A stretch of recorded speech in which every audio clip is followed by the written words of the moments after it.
Hello, everybody. This is Dissonant Waves. Once again, episode 44. We got the usual cast of characters, both in musical form and in audio form, in the form of three of us Dominic, Ritalin, and Trix. I'm Ritalin today. Cool. I'm Dominic. I'm Ritalin. Imposter! Oh. Wait, guys, I think I fucked up. There ain't room in this chat room for the two of us. One Ritalin lives, one Ritalin dies. See, it's amazing how you're American and your Texas accent is still shit. What can I say? Accents aren't my thing. I don't even know what like accent you're even. I know you're trying for Texan, but you're off by about a country mile. Yeah, it doesn't even feel like you're in your own country. It doesn't feel like you're in any country. I'm just doing the different accents and trying to see which one is a better. Look, it's better than when you all try to do British and Australian. What was that, Trixie? You're kind of sounding Georgian right now. I was going forward to Georgia to Christopher Walken. Hi, this is Dissonant Waves We have some really We're a dissonant music waves this chat. week. Really dissonant negative waves coming up from here. We got 3 albums this week. No tricks, no gimmicks, just 3 albums. Well, Trix is here. Trix And is I indeed am here. pretty much a gimmick. And I am Dominic, by the way. Who wants to introduce the 3 albums? I always do it.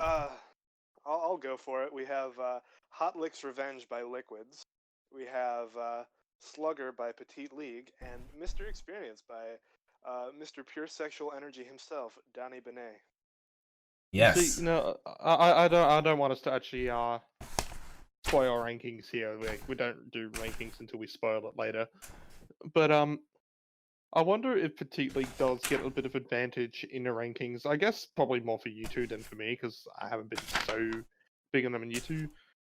For the fact that this is an artist that we've been covering since near the start of this podcast. Yes. I mean, you might be And- surprised by my ranking. Yeah, I might. that right now, I'm undecided on my ranking between I Petite think League and Donny Benét.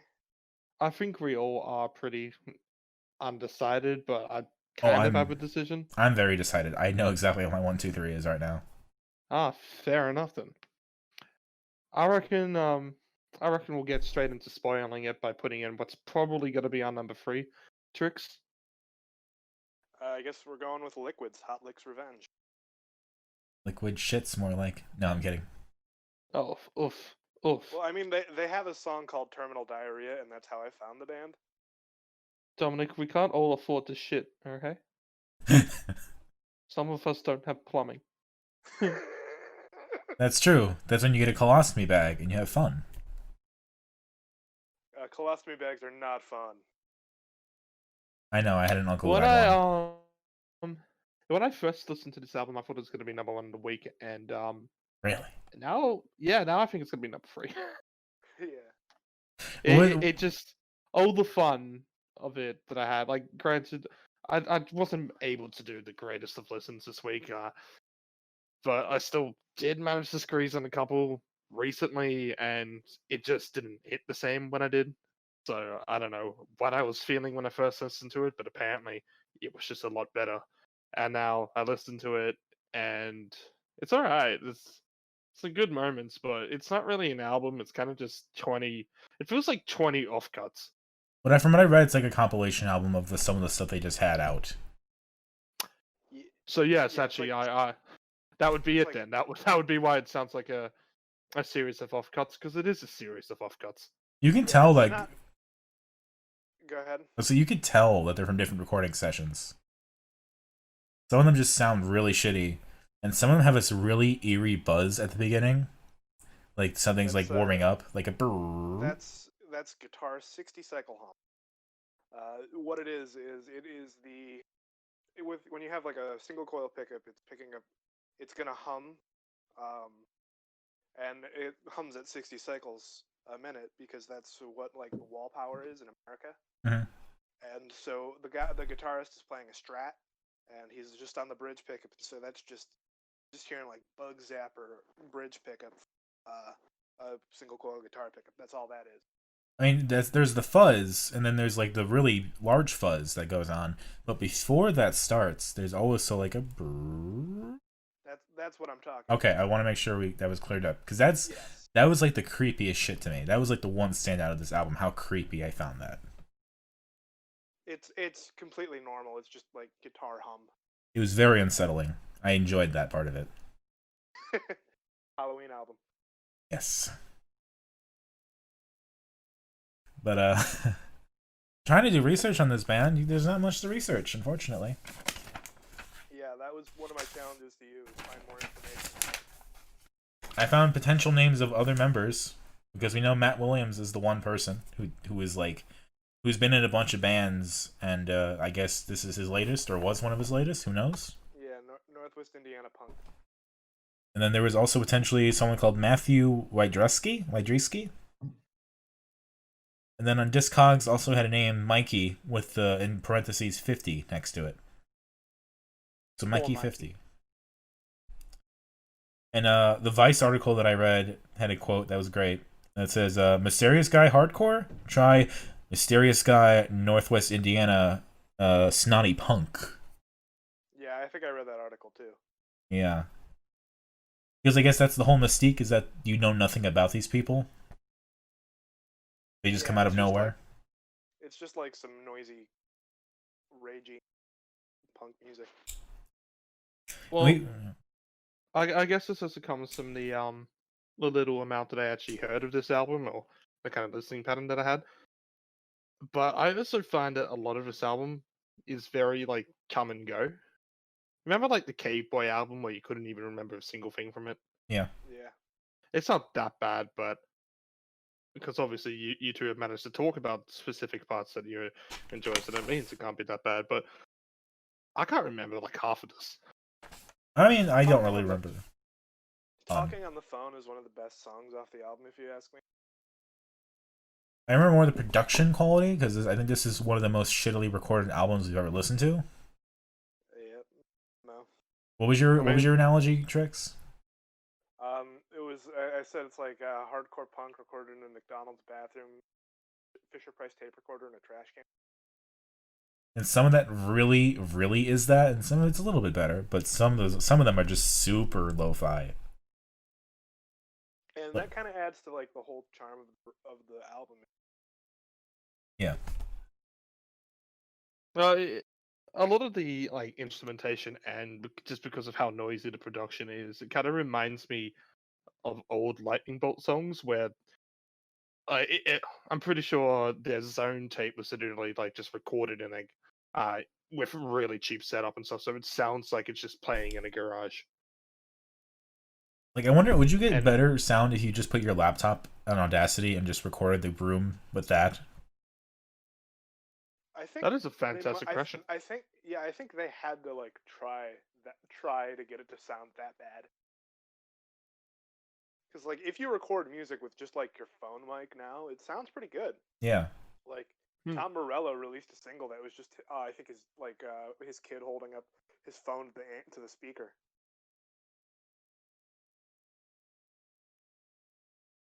That's pretty interesting. Yeah. I wouldn't do that though, but if you want to throw your kid on a speaker. Well, I was only half listening. Yeah, he's got. Well, what was that? It's Tom Morello. So what? What? Can you speak up? No. I'm deafened by the speaker. Ow. Imagine recording a podcast and you start screaming into the mics, and then you go, "Hey, I'm going to listen to Dissonant Waves. Let's go into a certain time period," and all you hear is Trix going, "Ah!" Ah! Channeling her inner Wookiee.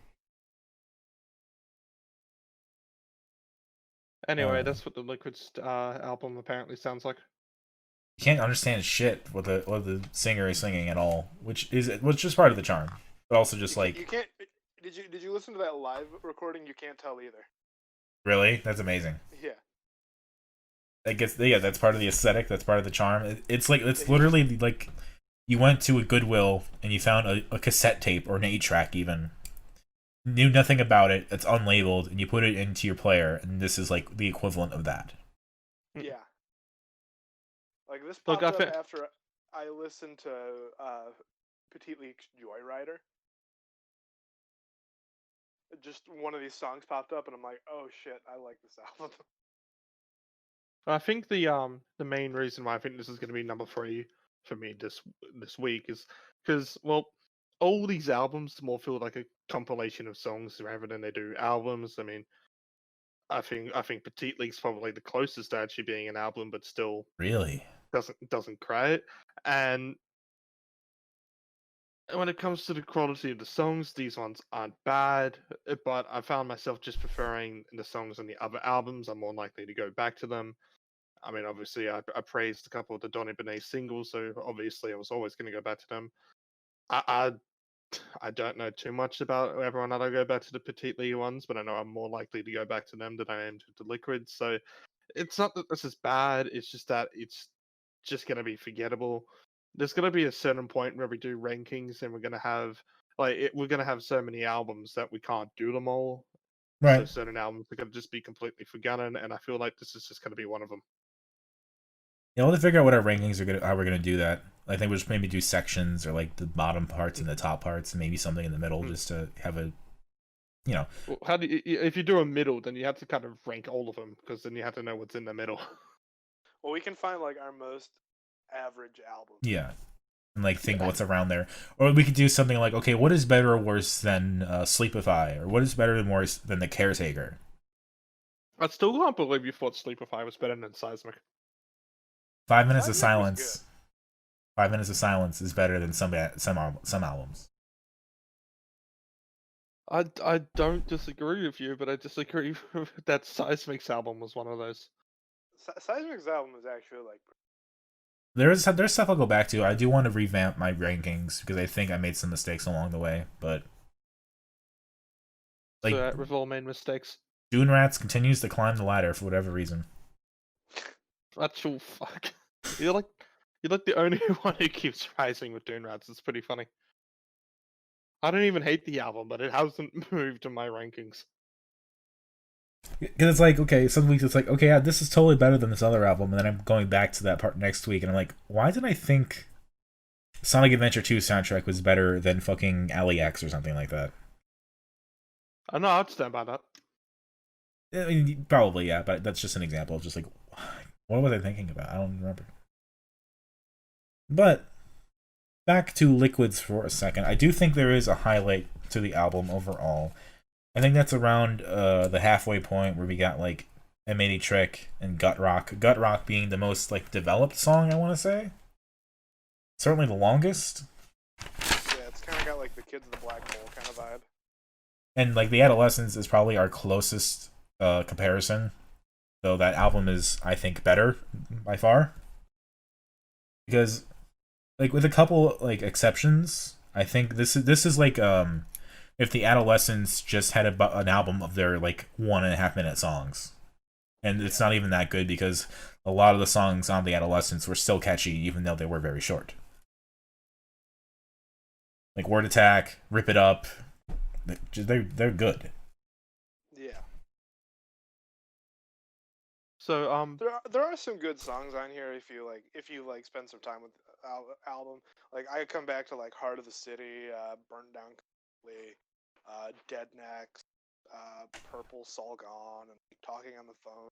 Want to throw up when I see your face. Not fun. So I was talking about what this reminded me of on early Lightning Bolt, and I actually searched up how on like just a Wikipedia for the Lightning Bolt's debut album, and apparently what they did is that they originally recorded the whole album in the studio, but then decided to discard most of them and instead put low fidelity live versions of the song instead, and that's how they made their album, and maybe that's what Liquids did. What would be funny is if they recorded their album in mono, just in the studio, and then had that going in the background in like one end of a room, and then at the other end of the room, record it in stereo.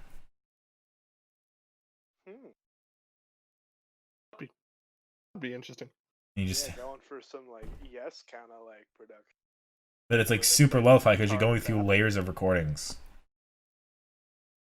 and also it just sounds far away. I don't know. I think I just trying to like think of what circumstance gives you something like this. Like, to me, that is the mystery. Like, how do you intentionally go this far? Yeah, how do you get it to sound that bad? Like, if they just had old cassette tapes that were worn down, and they recorded on that, maybe. But But then they'd also need like a shitty like 80s tape recorder. right, and then if the live act is also kind of like this, then it's a craft in its own. Yeah, well the live act sounds like more hi-fi Yeah, because you're like recording on like a modern microphone. But it's impressive that an album can sound so shitty but yet so good at the same time. I was surprised when you told me he was like 30, the singer. Yeah. He could be 15, he could be 30. I don't know. In a way, it's like Lorenzo, but Lorenzo does it better. Is that supposed to be a segue? No. Shall we make it a segue? Do you have anything else to say about Liquids? No, not really. I don't really have a favorite or least favorite. I don't think I have really any for any of these albums, but that's to be expected. This is my lazy week. I liked Gut Rock, okay. I liked maybe Trick, kind of. Nothing I really super hated.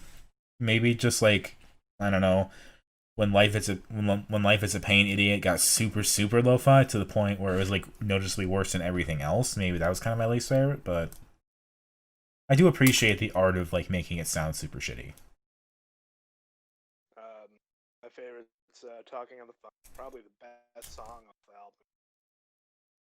And my least favorite is probably, if I had to guess, the song right after it, Made a Promise. I do also appreciate, real quickly, the amount that it sounds like a 60s band sometimes. Because I do get like the Kinks vibes, kind of Monkeys vibes, even if they went down this really shitty rabbit hole. But Yeah. I don't know. There's potential there to make something more, I think. Definitely. There's potential here. Like, all their albums are available for free except for this is the only one that's, which is why we did this one. Or why I chose this one.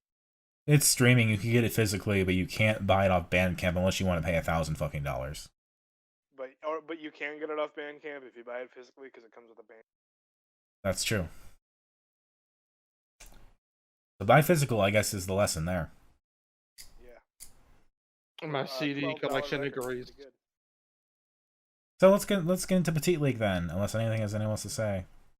No, not really. Anything? No. I think it's a good segue. Petite League. This is now our fourth album of theirs we've done, I believe, for fifth, Yeah. fourth. So you remember how I said this is probably Petite League's weakest, and then I said it grew on me. Yeah. It's not Petite League's best, but it's better than Rips One Into the Night, which I'm gonna put as now their weakest. See, I'm gonna put Rattler as their weakest. You are wrong. I would say this is their weakest, and Rips One is their strongest. I do think Rips 1 is probably the strongest. I still think Rattler is their weakest. See, I'm on Rattlers probably their best, and No Hitter's their second best, and then this, which has still got a lot of problems, but like just problems expected to be with a debut. Yeah, I really do appreciate this as a debut. I think like they still make really short albums, and I think the songs are usually they don't feel super short, but they are. But they still have complete like structure to them and everything. They're complete songs. It's not like a Liquids kind of thing where it's just kind of a minute of noise, which I also appreciate. But this is like, yeah, this is more crafted in that way. I don't know. This album grew on me as well. I have found that I pretty much like a Petite League album no matter what. I mean, it's a hard thing to fuck up.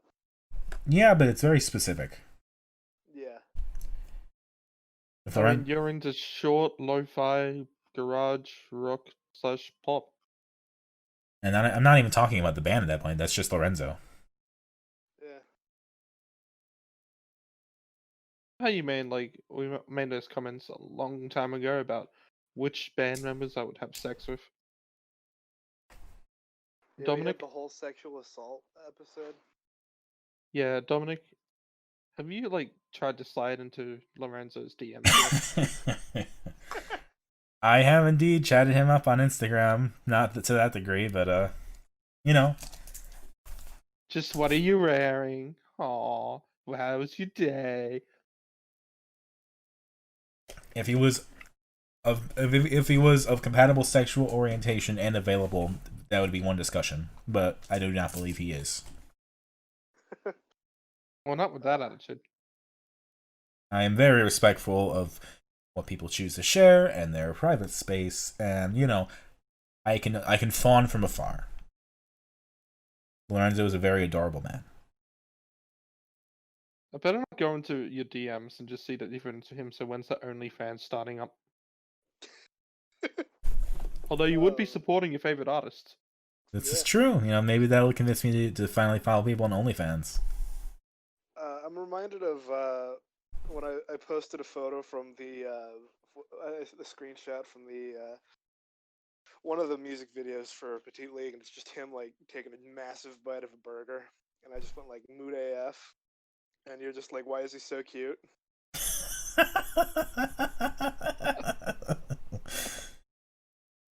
I mean, he's my ocean honey. What can I say? Fair enough. Let me see if I can. Also, this album's incredibly fitting for October. It's an October album somehow. It's not a Halloween album, but it is an October album, which is a really nice distinction. But it's also a July album at the same time. Right. I've been playing this since July, since we did the All-Star episode. I think this album actually starts off pretty strong with the first 3 songs, Ocean Honey to Little 4th of July, I think.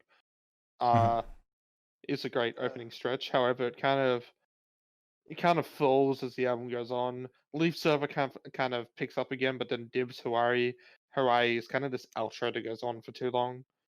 I feel like My Black Lung is it was Radiohead that had that EP, wasn't it?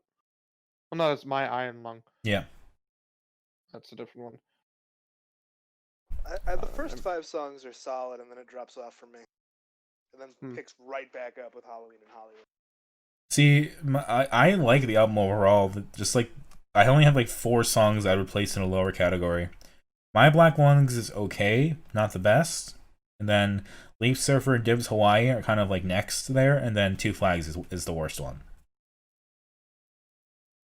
Everything else is great. Yeah, I don't mind Leaf Surfer, but yeah, I agree with My Black Lungs is right. I mean, if we're gonna talk about who's done the better former smoking song, it's probably Will Wagner at this point. Yeah. I really like Not Always Happy, though. I think that's a catchy song. It's kind of forlorn and sad, but kind of a little weird in the same way. I love the way you gave me sadness. It's cheesy, but it's not so cheesy that it's making me cringe. It's just cheesy. Yeah. I don't know. I just think it's kind of catchy and fun at the same time. Halloween in Hollywood, though, I think would have been a better opener. Yeah, Halloween in Hollywood is probably the best song of the album. Yes. Hold on, I'm just searching up which one it was. I think it's Surviving October. Yeah, it is.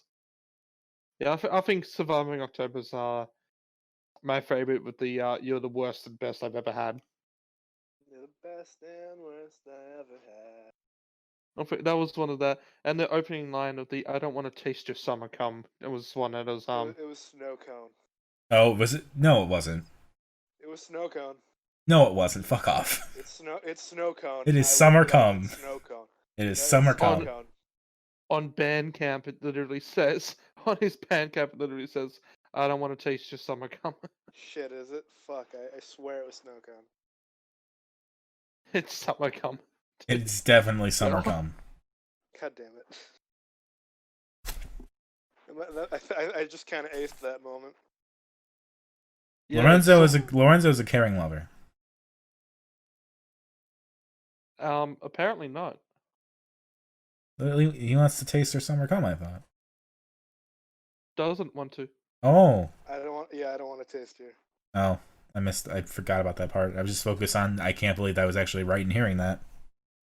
Yeah. Come on, Lorenzo. I'm on the band camp. Yeah, I just kind of aced that moment. A+, huh? Your innocence is now gone. He'll be back. Yeah. And yeah, I didn't mind Ocean Honey and Little 4th of July. I thought those were great. Like, while Surviving October is my favorite of this album, I thought the two songs surrounding it as well were like really good. And when I first listened to this album, it was like it wasn't a big grabber, but I was thinking, all right, this is interesting. I'm enjoying this a bit more than Rips On Into the Night. And I'd say the opening stretch is probably on par with Rattler, but where Rattler kind of stays a bit more consistent, even though it still drops off a bit, Slugger kind of just really drops off for bits and then kind of comes back and then just drops off again.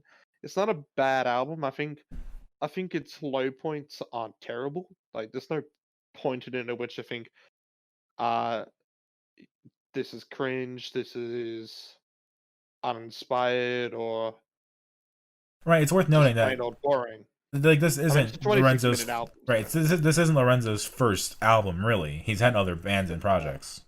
Yeah, Sparkle Last Day, which I haven't really listened to. And was it Throw Television?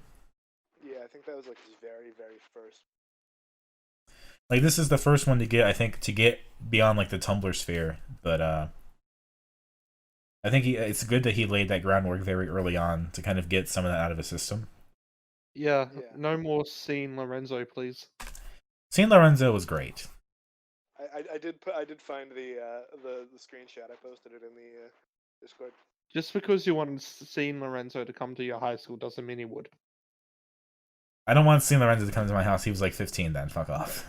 Well, you were also like 15 then too. This is true. So yeah, we're like Maybe the same age.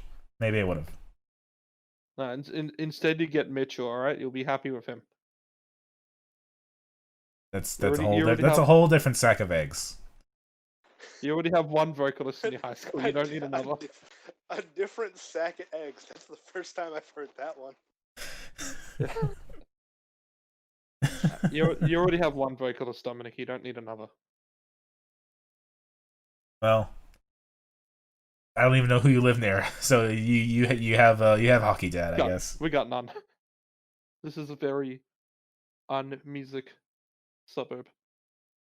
Couple things I liked that was unique about this album. Number one, the what I don't know what you call them, the jingly jangle plinky plonks and Kanye Kudamari. What does Kanye Kuramari even mean? Let me see here. I'm guessing it's Japanese. I think it's I think it's a city. It's a town in India. Oh, interesting. Ah. I'm spelling it right. I was wrong. I apologize. Let me make sure I'm spelling it right. I'm literally just doing a paste and search myself. Yeah, it's a town on the southern state, a coastal town on India's southern tip. Lorenzo has traveled the world, I guess, so that makes more sense. You know? No, it looks like it's his partner that went there though. Oh, maybe. Because the whole line is you were lost in Kanyakumari or whatever it is, and while I was stuck in New York City. Yeah, probably the lyrics then go Indian sun beating down on you. So you know. Probably should have listened to that part. Elephant memories in your skin. I mean, yeah. So much of that is just, it could be symbolic and evocative. You don't even know if, like, you know, Indian summer is like a thing. So Indian sun, it does not exactly strike me as, like, you know. Every time I think of Indian summer, I just think of Jai Wolf now. It's a good song though. Yeah, thought I'd write home for the last time again. 5 o'clock shadow and a new girlfriend. Mm-hmm. What are you? What about you? What are you up to now? The roots of my skin, they're still there and loud. I could have done better with you. So it looks like he's trying to like reconnect with an old relationship that didn't really work out. I think he is a really good like lyricist, honestly. Yeah. Like, he's very good at like making like it sounds very casual when you say it. Yeah, like Look, it's very look, poetic. Lorenzo, I don't want to taste your summer cum. Jeff Mangum, semen stained the mountaintops. He came under tits. Just saying. Just saying. It's all coming together. This is Dissonant Waves. Coming. This is home. Dissonant Waves, the podcast where we talk about semen too much. We need to get a Navy band in here. I reckon Talk for about how semen. for how gay this podcast is, I don't think we talk about semen enough. I just got that one down. Thank you. Thank you very much. Anyway, the other thing I really enjoyed is the studio chatter, which I don't think there's a lot of studio chatter in the other albums usually. Unless you get it on vinyl. Really? Yeah, didn't Trix mention that stuff like the Rattler vinyl and stuff? Yeah, there's an extra studio shatter on the side A of Rattler. Like, Leaf Surfer has the quotes, someone just says, so sad, and then someone replies, I miss Blockbuster. Also, Right, which one's this one? Leaf Surfer. That's the very end of Leaf Surfer. That's funny. But also, the other thing about Leaf Surfer is very strange, is I can't tell if this is a sample or they just did this. But the very beginning of Leaf Surfer has a sample that sounds like it's from Trash Humpers, which I'm very intrigued by.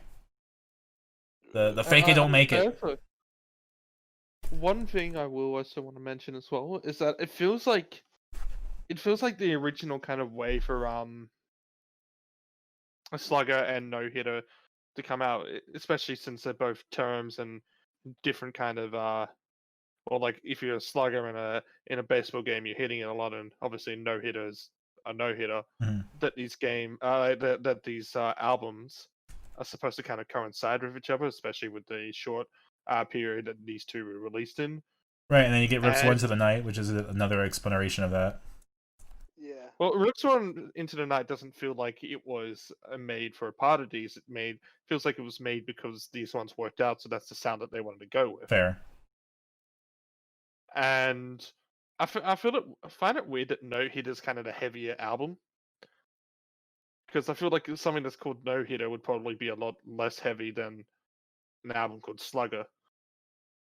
And ironically, I think the hits on No Hitter are bigger than the hits on Slugger. Mm. Yeah. Like David or Guetta is great. Yeah, Greta and Annie. Yeah. David Guetta. I still have Annie on rotation, actually. Mm-hmm. But yeah, no, I'm looking at the Wikipedia for Trash Humpers, and literally, make it, don't fake it is their fucking chant. Mm. I can't believe. Never heard. But of this. I don't think Rattler ever mentions Petite League, nor does Rips On Into the Night. But both these albums have this whole talking about Petite League kind of thing in it. Yeah. So it feels like they both have some kind of moment in it based towards, like, I'm going to assume Lorenzo played in Petite League as a kid. Well, he grew up in Belgium to a degree, didn't he? Yeah, he was born in Belgium. So we have baseball here. Baseball's not only played in America. Yeah, fair. But I'm not. Yeah, I know that baseball is like huge. Big in Australia, it's huge in Japan, actually. Yeah. Yeah. I know that. I mean, I don't know how big baseball is in Belgium. I mean, his parents were Americans, so maybe they probably looked for one, maybe, but. Yeah, and I think he went to like high school. Yeah. Belgian baseball and softball. Yeah, it looks like it exists there. I'm sure it does. In fact, they haven't gone too bad in some of the years. In 1967, apparently they won the European Baseball Championship. I'm unfamiliar with sports. I played Little League. I was in my school's bowling. I was on I was on baseball until I was afraid of getting hit by the ball and just overpowered me. I was on baseball until my coach turned out to be a pedophile. That was a fun time. Me but with Catholicism. I'm not joking. The most humiliating thing is standing up at the mound, knowing you can hit the ball, but being unable to hit the ball, being unable to swing the bat. Yeah, no, I feel you on that. I mean, I used to be that for a bit, but I kind of just got over it. I think I had a different coach a couple of years back who literally just said, "All right, here's a ball," like forced you onto the ground and he dropped a ball on you and said it doesn't fucking hurt, and it didn't, and that got a lot of people over the fear of being hit by a ball. Yeah, but this was like 5 or 6 years or 7 years even into Little League that I suddenly had this anxiety. Nah, I can understand the getting anxiety, and though it is something that can be a lot scary. And I think I've played with a lot of people who were so afraid of getting hit. Yeah. I mean, I never understood why I played on with a lot of those teams, but I have a lot of other like problems with a lot of this Little League stuff that's not really podcast material. Yeah. But like, it feels weird when you're like 16 and like you're playing with somebody who's like their parents are still forcing them to play. Yeah. And like they go up to the mound and they just don't know what the fuck they're doing and they're fucking just scared. Yeah. I mean, say what Lorenzo says. Go on. Yeah, I was gonna say I can understand with like 10-year-olds and stuff like that, where actual petite leagues or little leagues are, and like getting the anxiety and like parents trying to. But then you have like fucking 16-year-olds where everyone's in, like in high school and stuff, and the parents are still forcing them. Yeah. Yeah, I knew some kids like that. Like I have a cousin who's super into baseball and is in high school now and like definitely doing it for real. And I'm curious, I took a look in the lyrics of Rattler and Rips Run Into the Night. There's no reference to Petite League in either of them. Or like any league at all? Like there's no Petite League in it. Whilst both in No Hitter and Leaf Surfer, there's lines about Petite League. Well, in Leaf Surfer, it's just Little League. Does he say Petite League? No, so yeah, want to be a Little League Slugger, want to be a Petite League MVP. Oh, I didn't hear that part. I should look at the lyrics.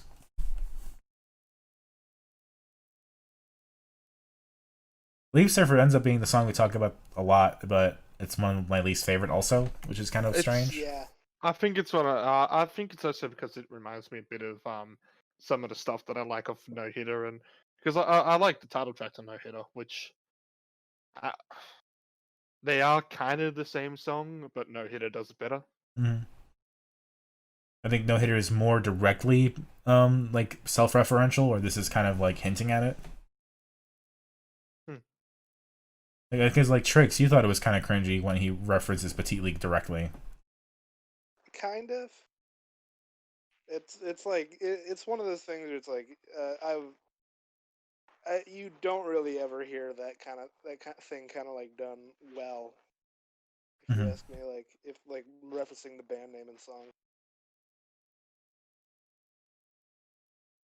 That's just anyway. my opinion, though. Have we got anything else about this album, or? Two Flags is Lorenzo's Mulan song. Fair enough. He cuts his hair and seems to go on a journey. He packs up his two flags. Yeah. Nothing else to say about that. There's hopefully someone could go on from there and riff, but okay, it's fine. I'm just a heartless bastard like the rest. It's been a minute since I've seen Mulan. Yeah, that's fair. With that, look, I'd say my favorite's probably Surviving October of this. I don't really have a least favorite. Favorite is Halloween in Hollywood. Least favorite is Two Flags. Sure. Favorite is also Halloween in Hollywood. Least favorite is also like Two Flags. Which leaves us now to Donny Benét. Mr. Donny Benét. So, Mr. Ben Waples. I discovered Donny Benét a couple years back. It was with a song called Sex Tourist, which he released back in 2014, but I didn't discover it for a couple Mhm. of years until I think it was on like a Discover Weekly, and I didn't hate it, but I also was like, well, I'm not really gonna go back to this. And kind of since then, he's kind of gone back to being a bit more prolific.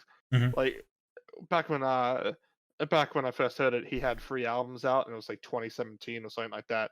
And now he's put two other albums out since. And well, assuming as there's a huge gap from 2014 to 2018, where he pretty much had nothing, and now since then he's been well, well, even more prolific, is putting out a lot more music, getting back out there, and he's probably putting out the best stuff of his career so far, or at least Yeah. under his Donny Benét stuff. Right. Before that, he was in a bunch of bands before that too, which is the fun part. He was digging into all that. He was in Triosk, Mike Knock Trio. He was doing a lot of stuff. Be like in the 2000s. So being able to reinvent himself as Donny Benét and getting more fame as that is, I think, interesting, because it's like it splits the difference between someone like Oliver Tree, who just came up out of nowhere, whereas Donny Benét, if you knew him before, I'm sure that's kind of like a fun thing. But also, like, but unlike Oliver Tree, he's like, I think he's gone beyond it being like a joke or something into being sincere about it. And plus, you see a lot of the other some of the acts that he's associated with, and some of them are actually quite successful. Like Oh Mercy, I think we actually covered on a what was it? It was the Neil and Tim Thin He'll have his way. compilation. Yeah, He'll Have His Way. Sarah Blasco, we haven't ever covered. I think they were on the She Will Have Her Way compilation as well, but she's quite a successful musician here. Kieran J. Callanan is one of Mini-Me's favorite artists, so Ooh. yeah, which I've never covered, and obviously Jack Latta is pretty prolific as well. But yeah, he's kind of like been around. He hasn't been so big with this solo stuff. I love the picture of on Wikipedia and his meet and greet, and he's just got sweat everywhere, and yet he has this lovely smile on his face, and I think that's like the best description of him. Yeah. Yeah. I'm grateful he Wearing had that his salmon jacket. I'm grateful he had his tour right before COVID hit in America. Even though you never saw it. Yeah, I think it's great that he was just there in New York having a good time. I hope Lorenzo went. That'd be interesting. But yeah, last year he finally put out a single in which I thought, this is good. This is what I've been waiting to hear from him, with Second Dinner, which was it didn't, despite having a cheesy nature, didn't feel cheesy at all. It actually felt fun the whole time. The lyrics, which just focus on just second dinner, like he talks about you can't have a second dessert or anything because the second ice cream feels worse, but you can go for a second spaghetti and it feels better. Like, it's kind of a comedy it's song. A mood. It's a mood. It's kind of a comedy song, kind of a mood, but also nice. It's comedy, but he doesn't go on shock humor or jokes that really only last once. Like some of the jokes you miss on the first time and you go back to and you listen to the lyrics, and they all focus on that one thing. You have songs like Moving Up now on this album as well, which more talk about. Well, there's a lot of talking about aging on here, actually. I think that's what More Mystery Experience is actually referring to. Mm-hmm. Yeah. Which kind of puts a concept for the topics of the lyrics on here, despite them not really being a musical kind of concept that's on here. But still, you hear a lot of songs which focus on the kind of stuff about aging. I mean, even Second Dinners, that kind of thing, where you just like you're staying at home and you're just eating seconds. Yeah. Yeah. So this is probably the best album he's put out so far. Whether or not you consider that to be a highlight of the year, a compliment, an insult, whatever. This is the first time I've gone in, listened to, and I listened to the full album of him and said I enjoyed this. And going into this more and listening to this more, I actually enjoy a lot of the songs individually a lot more. I think there's not a bad track off here. I do think there are some points where it is a bit repetitive and a bit, well, again, it's not bad, but it could have been better. There were little moments that they could have worked on something else or done that. And I do think this album kind of ended a couple times instead of having that one proper ending. Because Yeah. at take a trip, this album could have ended. And I like You Don't Need Love and Waterfall, but they kind of feel more like bonus tracks than they do a continuation of the album. Yeah, You Don't Need Love is kind of weak if you ask me.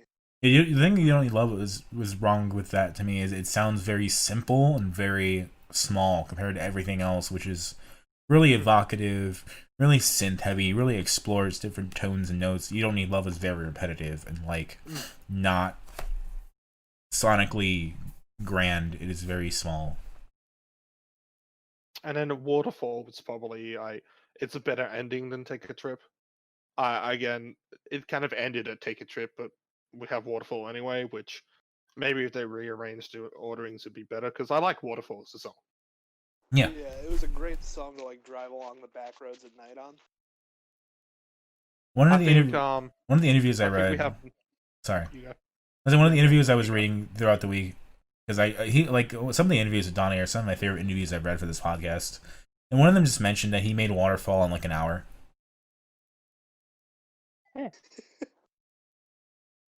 Impressive. That's pretty talented, actually. Like for a song like that in an hour. There's another quote in there. He's like, I could pump out a shitty '80s soundtrack in like 2 minutes if you wanted me to, but I'm like a talented, musician. I can do better than that. And like that's a paraphrase, but I think I think this album shows that. Yeah. I was somehow it does feel like 80s, but it also doesn't feel like anything like that you can specifically say what it is. Right. I will say he sounds like a really sincere guy. I was watching his YouTube channel a little bit, and he just seems like a good guy. He knows his bass gear. He was talking about Eberhard Weber, which is just like an immediate plus for. Yeah.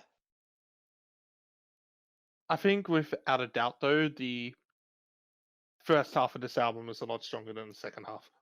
Yeah, it dips off at track 6, which can you pronounce for me so I make sure I'm not pronouncing it wrong? I think it's Negroni Summer. Yes. What is that even? I don't know. I think he said it was like a type of beer or something in the video. I'm looking it up. One Night in Paradise is probably the best song of the second half. It's a cocktail. Yeah. Got a thing here from Men's Journal. 5 Negroni cocktail variations you can enjoy this summer. It's gin, Campari, vermouth, and orange. Invented in Italy by Count Camillo Negroni, and so not racist, I think. Oh, I think Donny Benét has an Italian background as well. Yes. Yeah, he is. He does. I just wanted to make sure I wasn't saying like a slur accidentally. Right. Because one of the interviews too talks about like how Donny Benét is a persona that's looking to take down like toxic masculinity. He wants to embrace his Italian heritage because as a child his mom was Calabrian, so she had darker skin. So like people in the neighborhood like did shit to her because they thought she was Aboriginal.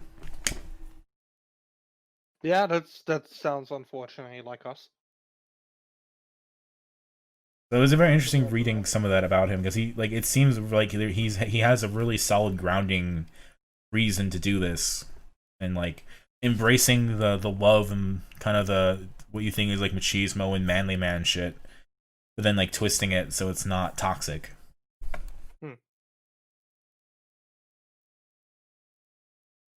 And yeah, I mean this is a fun album to say the least. I mean, there's a lot of songs in here that I'm just going to just listen to individually.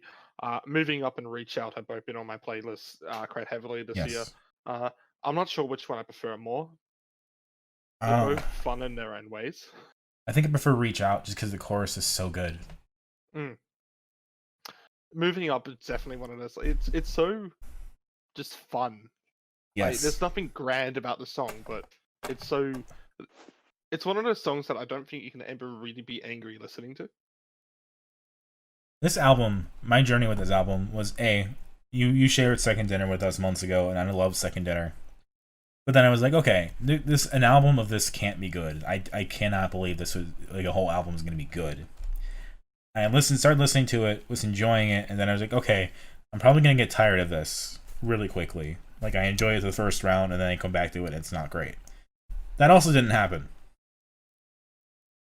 There's nothing to hate off this album. Like you can not like some stuff. I mean, you don't need love. Again, it's not a highlight or anything. It's No, just kind of there, but you don't hate it. I think the first Yeah. 8 tracks are perfect for this album. Hmm. Like And I everything. think something that you've probably definitely done this year is going into acts that, well, where you kind of just see them as their persona and stuff like that. You think it's just all going to be a joke, and you'll laugh once and hate it, and then actually end up enjoying them a lot. Most notably, and probably the king of doing this is Oliver Tree. I was like Oliver Tree. I've kind of got cooled down a bit. Like I don't know if I'm gonna listen to those songs forever. I still like Me, Myself, and I, but even then, You ended up, I mean, you I know, both ended up giving it #1 of the week. So I know. Well, yeah. Well, I was gonna put Pigs at 7, but then you guys can. Like I do appreciate Oliver Tree. I just think I like this more. probably disagree, but that's still interesting. Maybe it's just the sounds of Donny Benét sexually engaging you with that bass that has Yeah. encouraged you. Like what was like I had to figure out. Oh, Take a Trip was the song that like sold me like completely. The bass on this album, I'm just gonna say, is amazing. Try and. Take a Trip You was cut this. out completely. Yeah. It's that beautiful '80s compressed stingray sound that I love, but I can't capture myself. Oh, Get Donny Benét to teach you. yeah, the thing is, I had a stingray for a little bit. I could play it. I could kind of get that sound out of it, but it wasn't my sound. Like when you're a musician, you have to like realize what is your sound and what isn't your sound, and the stingray was not my sound, and I could not get it to sound like me. Take a Trip, going back to that for a second, because I just need to talk about how it's like kind of music-y, light jazzy, and for whatever reason, that is the kind of music I need to inject it directly into my veins. Like an orchestral version of Take a Trip would be amazing. Don't worry, it's not heroin, it's just Donny Benét. Like I can imagine what an orchestral Take a Trip would look like, and it is astounding. And I think for somebody who in the interviews he was also talking about how his vocals are not his strong suit, and playing bass is his strong suit, but he found a way to make both work. He definitely makes the vocals work. I mean, you'll notice in this album, he never has a grand vocal performance. No. He makes the music work, or he makes his vocals work around the music. The music kind of comes first, and then he kind of has, I don't know his writing process, but it's almost like he's made the tunes, and then he goes like, okay, what words fit with this? And then Yeah. somehow it's not just a bunch of random words. It's more like a bunch of random sentences that all have the same kind of theme. Like I wouldn't say Second Dinner tells a story at all, but they're all kind of just like like coming towards the same thing to kind of make the song work. It's a song that I enjoyed a lot when I first listened. I mean, I remember I was like on holiday and we're watching Rage, which is just the music video stuff that happens on the government TV, whatever you want to call it, ABC. And the music video showed up, and that's my first introduction to that song. And I kind of just slowly listened to it, and I enjoyed it, and now I just enjoy it a lot. It's somehow not gotten worse of time. It's just still good. Didn't you say that it made your girlfriend like super uncomfortable? Yeah, well, you saw the music video.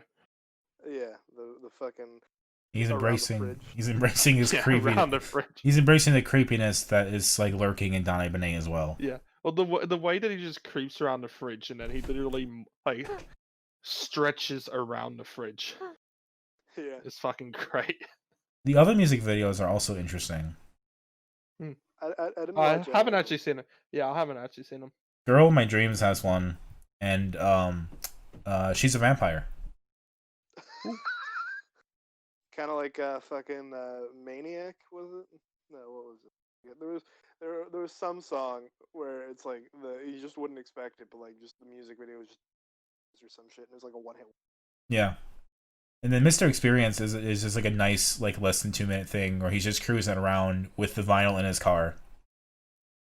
And that's like, Mr. Experience, out now. Beautiful. Like he's just a cool dude. Yeah, I think this is one of those albums that were just a lot better than originally expected. Yes. I don't know if I'm going to have this in my top 20 albums of the year, but it's definitely one that after a few listens, I'm actually going to be starting to consider it. So Yes, I agree. I think So- it might be my number one. Before we get there, uh, let's do yeah. most least and worst favorites and best favorites. I think least favorite is probably going to have to agree with You Don't Need Love, and favorites are probably the Second Dinner and Reach Out, and Moving Up. I still haven't decided between Reach Out and Moving Up. Yeah. Trix just straight up agrees. I like Second Dinner fine. I think there are better songs than Second Dinner. I think Take a Trip is amazing. I love Girl with My Dreams. Girl with My Dreams is very wistful and sad in a way that actually affects me, and I genuinely feel bad for whoever hurt this man. Like, how can you hurt Donny Benét? Reach Out is also great. I think the only like down portion is You Don't Need Love. If there was something in there that went into Waterfall a bit better, I think the album would be about perfect. Shall we do our rankings? I think Dominic, you can start because I'm pretty sure your 3-2-1 is pretty solid here. Yeah, number one with a bullet is Mr. Experience. Petite League's a great number 2, and 3 is Liquids. It's just a matter of like I enjoyed most of the songs off of Mr. Experience. I enjoyed a lot of the songs off of Slugger. I enjoyed a few of the songs off of Liqs Revenge. I'm gonna have to agree. Me too. Unanimous. It's weird. I didn't come in with the Donny Benét one. Even I expected to get number like 2 or something with this one. Like ended up being unanimous number 1. Yeah. Like I said, this is like I had no expectations for this, and it just got better and better as it went along. I know it's. Anyway, next week. Next week's my last week of the year. I don't go too much into personal things, and nor will I. But fortunately, things are gonna get too busy, and I mean, I'm surprised we've all managed to do as much episodes we have with the year being as much of a shit show as it is. Maybe it's made it easier. Who knows? It's But made long it easier story. for me because I do fucking nothing. It's made it easier for Fair me because enough. it gives me something to work on consistently. Fair enough. On that note, though, we've decided to just kind of skip the non-English episode and go with a bit more classics. I guess we're choosing here. I think it's just like the thing you want to get out most right now. And there isn't anything I wanted to really grab out most, so I'll just pick the one that like I said I was gonna pick before this eventually, and that's gonna be Silverchair's Frog Stomp. I feel like that covers everywhere. Oh, the frog. Yes. I mean, this is one of the most popular albums in Australian history, so probably. Trix. I'm going to be doing a critically acclaimed album because I actually haven't really done one of those before. I'm going to be doing Pink Floyd's Dark Side of the Moon. Wow. Fuck, alright. And since we talked about this, I looked through all the plans that I had for this year, and like, okay, what do I just need to talk about and get it out there? And I decided we're going to go back to Crystal Castles. Oof. We're not only doing Crystal Castles 2, we're doing the Celestica EP that came along with it, and we're also going to do the one single from Crystal Castles 3 that is worth talking about, which is Plague. At that point, I am done talking about Crystal Castles on this podcast. At least in terms of the band and their music. Fair enough. So it is good that I have because I'm pretty sure the deluxe edition of 2 came with the EP, didn't it? I don't know. I'm actually going to search that up because I don't know if the EP is on Spotify. It is. I looked it up on my Spotify. It was. It is. Australian Spotify is a little bit different. Because yeah, if I went to the artist itself and looked through at the very bottom, Celestica is listed as a single for some reason because it is like the single. Yeah. So there's Celestica. There is unfortunately nothing for that. But what does it have? It has Seed, Insectia, Insectica, and Mother Knows Best. Mother Knows Best. Yeah. Those are all on the Big Day Out Deluxe Edition, actually. So, Oh, nice. So yes, I can still actually give those a listen. Plus a bunch of remixes. The weird thing is that those are all songs from an earlier 12-inch EP only for Doe Deer. And they are also at least one of them is like remixed into I think another song. I think they remixed into Doe Deer, another song in Crystal Castles too. I also get to listen to the original cover that they did of Not in Love. This album is gonna be a lot for me. I understand. Until then, when you start to break down crying, you have been Dominic. Yes, I'm Dominic. You can catch me online at tiltingwindmillstudios.com where I write stuff. On Twitter at DACICHOCKI. I'm also elsewhere and will share if I feel the need to. I am Middleman, also known as Callum. You can catch me on my website, github.io. I am still working on stuff, and hopefully I can update them at some point, but obviously things are slowing down for me, so who knows? I also have a YouTube channel. It's probably not worth subscribing, but if you subscribe, apparently that's supposed to give me some validation, so do that, please. I've been Trix. You can catch me on Twitter at procrastronaut_. That's like procrastinating astronaut with an underscore at the end of it. I also have a YouTube channel where I'm going to be uploading sometime soon all about the Kramer Duke bass because I'm a nerd. And you can catch us all at Twitter at Dissonant Waves. I'm fucking brain farting today. At Dissonant Waves. At Dissonant Waves on Twitter and dissonantwaves.space. So before we go, Dominic, what would you say is not the best song of the Donny Benét, but if you were to recommend the artist to somebody, what song do you recommend? Take a Trip. Take a Trip? Alright, I'm going to go send it to a friend who hasn't heard a Donny Benét song, who always listens to my recommendations, and let's see how it goes. It probably should be Second Dinner, but I love Take a Trip too much. I was thinking Second Dinner, I was thinking Reach Out, but I was thinking, you know what, someone who seems to be enjoying the album a lot more. I mean, me and Trix liked it, but you seem to enjoy it the most out of all of us. Yes. Yeah. So get the recommendation from you. All right. And next week be our last probably regular episode of the year. Silverchair, Frog Stomp, Crystal Castles 2, Celestica EP, Plague single, and Pink Floyd's Dark Side of the Moon. Going head to head at ya. Check us out then. We love you. We'll see you next time. Have a good sleep.